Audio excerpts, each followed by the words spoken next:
आज हम लोग आपकी कक्षा 11 में सूरदास द्वारा रचित भ्रमर गीत शीर्षक से कुछ पद्यांश हैं। आज हम लोग इसके 7वें पद्यांश की व्याख्या सीखेंगे। इसके पहले हम लोगों ने इसके 6 पद्यांश की व्याख्या सीख ली है। यदि आपने उनको नहीं देखा है तो मेरे चैनल की प्लेलिस्ट पर जाकर के देख सकते हैं। देखिए, किसी भी पद्यांश की व्याख्या के लिए मैं बार बार कहता हूँ कि उसमें जितने भी शब्द आए हैं उन सभी शब्दों का सरल अर्थ आपको मालूम होना जरूरी है। तो चलिए पहले हम लोग इस पद्यांश को पढ़ते हैं और यदि इसमें कोई कठिन शब्द आया है तो पहले उसका सरल अर्थ देख लेते हैं, फिर व्याख्या करते हैं। निसी, निसी माने होता है रात, निसी माने रात। दिन सरल है, ऐसे ही रहेगा, ठीक है, दिन ही रहेगा। बरसत, ये भी सरल है, बरसत मतलब बरसना, आप समझ रहे हैं तो सरल है। नैन माने आँख, चाहे आप नैन कह लीजिए सरल है, चाहे आप आँख कह लीजिए, ठीक है। हमारे, देखिए हमारे भी सरल है, ऐसे ही रहेगा, लेकिन वाक्य बनाते समय अब वाक्य में हमारा बैठेगा कि हमारे बैठेगा कि हमारी बैठेगा, जो भी बैठेगा वैसे बदल लेंगे, बाकी सरल है ये। सदा माने हमेशा, सदा माने हमेशा। रहती, रहती मतलब रहती है, रहती मतलब रहती है। वर्षा ऋतु, वर्षा ऋतु सरल है, वर्षा की ऋतु, वर्षा की ऋतु आप कर लीजिए। हम पर सरल है, ऐसे ही रहेगा, हम पर, या आप कह सकते हैं कि हमारे ऊपर, आप हमारे ऊपर भी कर सकते हैं, ठीक है। जब, यह भी सरल है, ऐसे ही रहेगा। तय माने से, तय माने से। श्याम, देखिए श्याम का यहाँ पे 2 अर्थ है, एक तो कृष्ण है और एक बादल है, ठीक है। तो हमारे लिए जो ज़रूरी है वो कृष्ण वाला अर्थ ज़रूरी है, तो आप कृष्ण यहाँ पर ध्यान रखिए। सिधारे मतलब चले गए, सिधारे मतलब चले गए, आप कहते हैं ना कि वो स्वर्ग सिधार गए, तो चले गए। दृग माने आँख, दृग माने आँख।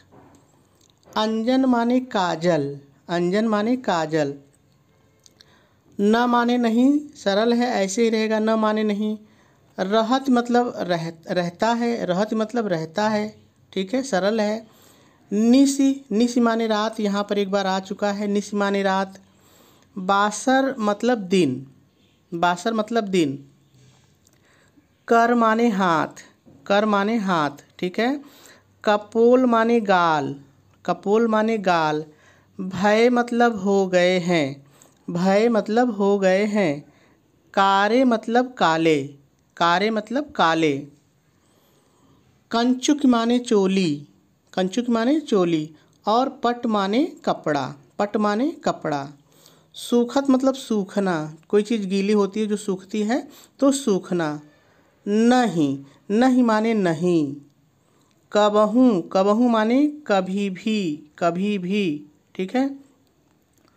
उर माने हृदय, उर माने हृदय। बिच, बिच मतलब बीच, बिच मतलब बीच। बहत मतलब बहता है या बहता रहता है, वाक्य जैसा कहेगा व्याख्या में समझ में आ जाएगा, ठीक है। तो बहना सरल है। पनारे मतलब नाला, पनारे मतलब नाला, ठीक है, जिसमें से पानी बहता है, नाला। आंसू सरल है, ऐसे ही रहेगा, आंसू, ठीक है। सलिल माने होता है पानी, सलिल माने पानी। सबय मतलब संपूर्ण या पूरी, संपूर्ण या पूरी, ठीक है। भय, भय मतलब हो गई है, भय मतलब हो गई है। काया, काया माने शरीर, काया माने शरीर। पल, पल मतलब आप पल भी कह सकते हैं, क्षण भी कह सकते हैं, यानी बहुत थोड़ा सा, जो छोटा सा समय होता है, पल या क्षण आप कह सकते हैं।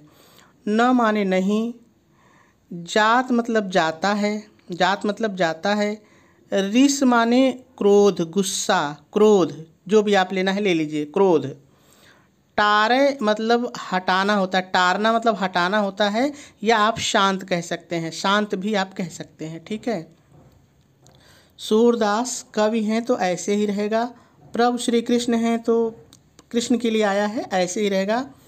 यह मतलब यही, यह मतलब यही। परेखव मतलब सोच रहे हैं या सोच रही हैं, जैसा वाक्य में बैठे, सोच रही हैं। गोकुल जगह का नाम है, ऐसे ही रहेगा। काहे मतलब क्यों, काहे मतलब क्यों। बिसारे मतलब भूल गए, बिसारे मतलब भूल गए, भूलना। ठीक है, जैसा वाक्य में बैठेगा हम लोग वाक्य के अनुसार सारे वाक्यों को अपने हिसाब से बदल लेंगे। तो बिसारे मतलब भूलना। तो सभी शब्दों को हम लोगों ने देख लिया। अब हम लोगों को व्याख्या करनी है, लेकिन व्याख्या से पहले हम लोग थोड़ा सा संदर्भ और प्रसंग की बात कर लेते हैं, फिर व्याख्या करते हैं। तो सबसे पहले हम लोग संदर्भ लिख लेते हैं। आप संदर्भ हेडिंग डालेंगे, डैश डालेंगे और डैश डाल करके लिखेंगे प्रस्तुत पद्यांश हमारी पाठ्यपुस्तक हिंदी के काव्य खंड में संकलित भ्रमर गीत शीर्षक से अवतरित है। इसके रचयिता महाकवि सूरदास जी हैं और आपका संदर्भ पूरा हो जाएगा। चलिए अब प्रसंग की बात करते हैं। बहुत ही सरल है। आप प्रसंग हेडिंग डालेंगे, डैश डालेंगे और डैश डाल करके लिखेंगे प्रस्तुत पद्यांश में गोपियों की विरह दशा का बहुत ही मार्मिक वर्णन किया गया है और आपका प्रसंग भी पूरा हो जाएगा। चलिए अब व्याख्या की बात करते हैं। आप व्याख्या हेडिंग डालेंगे, डैश डालेंगे और डैश डाल करके शुरू में पहले थोड़ा सा आपको अपनी तरफ से जोड़ के लिखना पड़ेगा। आप अपनी तरफ से क्या जोड़ करके लिखेंगे, ध्यान से सुनिए। प्रस्तुत पद्यांश में गोपियाँ उद्धव से अपनी विरह दशा के बारे में बताते हुए कहती हैं, हे उद्धव। अब आ जाइए पद्यांश पर। हे उद्धव, रात दिन हमारी आँखें बरसती रहती हैं। अर्थात हे उद्धव, कृष्ण के वियोग में रात दिन हमारी आँखों से आंसू बहते रहते हैं। पूर्ण विराम लगाएंगे और आगे लिखेंगे जब से कृष्ण गोकुल से मथुरा, अपने जोड़िए, गोकुल से मथुरा चले गए हैं, तब से हमारे ऊपर हमेशा वर्षा की ऋतु छाई रहती है। अर्थात रात दिन हमारी आँखों से आंसुओं की बरसात होती रहती है। पूर्ण विराम लगाएंगे और आगे लिखेंगे रात दिन आंसुओं के कारण हमारे, इतना आपने जोड़िए, आंसुओं के कारण हमारे आँखों में काजल रहता ही नहीं है, जिसके कारण हमारे, इतना आपने जोड़िए, जिसके कारण हमारे हाथ और गाल काले हो गए हैं। पूर्ण विराम लगाएंगे और आगे लिखेंगे कभी भी हमारी, अपने जोड़िए, हमारी चोली का कपड़ा सूखता ही नहीं है, क्योंकि हमारे, अपने जोड़िए, क्योंकि हमारे हृदय के बीच में हमेशा आंसुओं की धारा बहती रहती है। पूर्ण विराम लगाएंगे और आगे पहले थोड़ा सा अपनी तरफ से जोड़ के लिखेंगे हे उद्धव, दिन रात आंसुओं के बहने के कारण ऐसा लगता है जैसे हमारा संपूर्ण शरीर ही आंसुओं के पानी में परिवर्तित हो गया है। अर्थात आंसुओं के कारण हमारा शरीर हमेशा भीगा रहता है और, अपने जोड़िए, और पल भर के लिए भी कामदेव का, अपने जोड़िए, कामदेव का क्रोध शांत नहीं होता है। पूर्ण विराम लगाएंगे और आगे लिखेंगे सूरदास कहते हैं, गोपियाँ कहती हैं, हम तो यही सोच रही हैं कि हमारे प्रभु श्री कृष्ण ने गोकुल को क्यों भुला दिया। पूर्ण विराम लगा देंगे और आपकी व्याख्या पूरी हो जाएगी। चलिए अब काव्य सौंदर्य देख लेते हैं।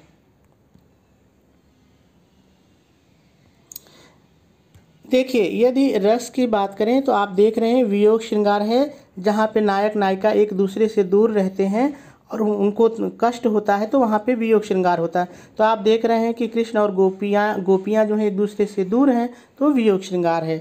छंद गेय पद है, जिस भी कविता को पद्यांश को आप एकदम सुर में गा सकते हैं तो वो गेय पद होता है। एक लक्षण ये गेय पद का होता है, ठीक है।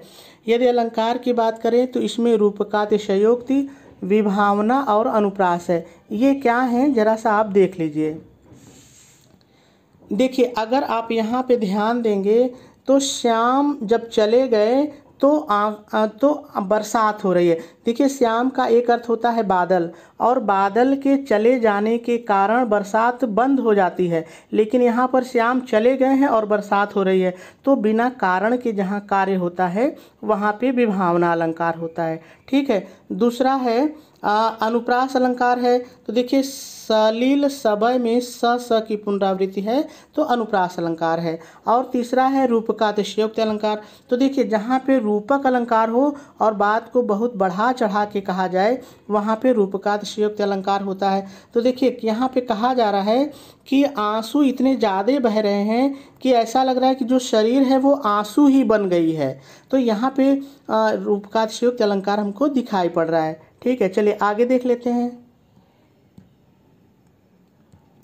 यदि भाषा की बात करें तो ब्रज भाषा है। आपको पता है सूरदास की भाषा ब्रज है तो कुछ भी कठिन नहीं है। शैली मुक्तक है। मुक्तक शैली मैंने कई बार बताया कि वहाँ पर होती है जहाँ पर प्रत्येक पद्यांश का अपना स्वतंत्र अर्थ होता है, उसका अर्थ उसके ऊपर वाले या नीचे वाले पर कोई डिपेंड नहीं होता है, तो मुक्त होता है, तो मुक्तक, ठीक है। गुण प्रसाद है। शब्द शक्ति, लक्षणा और व्यंजना है। ये चीज़ें आपको विस्तार से पढ़नी होंगी, थोड़ा तब समझ में आएगी। तो इसमें शब्द शक्ति, लक्षणा और व्यंजना है, ठीक है। अब आगे देखते हैं कि परीक्षा में प्रश्न किस तरह से पूछे जाते हैं। तो देखिए आपकी परीक्षा में प्रश्न इसी तरह से आएगा। उपर्युक्त पद्यांश को पढ़कर दिए गए प्रश्नों के उत्तर दीजिए। तो प्रश्न पढ़ते हैं और उत्तर को भी हम लोग देने का प्रयास करते हैं। रात दिन किसके नयन बरस रहे हैं? तो रात दिन गोपियों के नयन बरस रहे हैं, ठीक है। चलिए दूसरा है गोपियों पर वर्षा की ऋतु क्यों छाई रहती है? तो आप लिखेंगे श्री कृष्ण के गोकुल से मथुरा चले जाने के कारण उनके वियोग में उनकी आंखों से रात दिन आंसुओं की धारा बहती रहती है, इसलिए गोपियों पर वर्षा की ऋतु छाई रहती है। रेखांकित अंश की व्याख्या कीजिए। तो देखिए मैंने पूरे पद्यांश की आपको व्याख्या बताई है, तो जहाँ अंडरलाइन रहेगी उसकी व्याख्या आपको करनी है। वहाँ पे मैंने जो बताया है वही आपको लिखना है।